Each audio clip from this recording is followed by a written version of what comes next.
We have three folks from the audience that we're going to ask questions, and I think we're starting with Brian Howard, who is our CEO from the great state of Arizona. Brian? Senator Obama, thank you for being here today. Thank you, Brian. You know that rights and access and rights and ability have to go hand in hand. And we know that healthcare reform is an important part of your agenda. Mm-hmm. Could you talk and give us some specifics about how reproductive health care and women's health care is going to fit into and be a part of primary care for women in your health care reform plans, and how Planned Parenthood as a safety net provider will continue to be a part of the health care safety net for women and families across the country? Well, look, in my mind, reproductive care is essential care. It is basic care. And so it is at the center and at the heart of the plan that I've proposed. Now, for those of you who are interested in the details, not plugging my website, but feel free to go to barackobama.com. But essentially, what we're doing is to say that we're going to set up a public plan that all persons and all women can access if they don't have health insurance. It'll be a plan that will provide all essential services, including reproductive services, as well as mental health services and disease management services, because part of our interest is to make sure that we're putting more money into preventive care. And so many of women's diseases are preventable if they're getting access to regular care.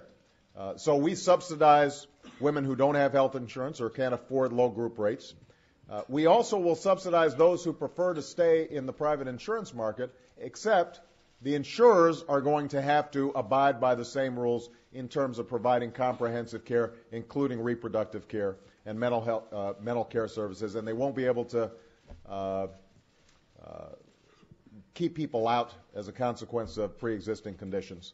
So that's going to be absolutely vital.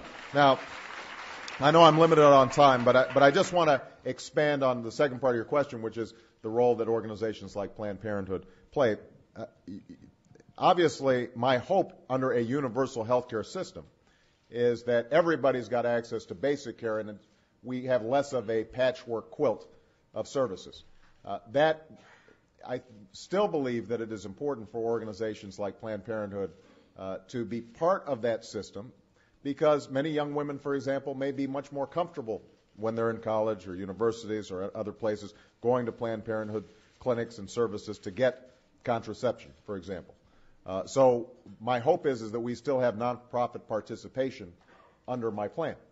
But in the meantime, what I've said is I believe we can have universal health care in this country by the end of the next president's first term, by the end of my first term as president of the United States of America.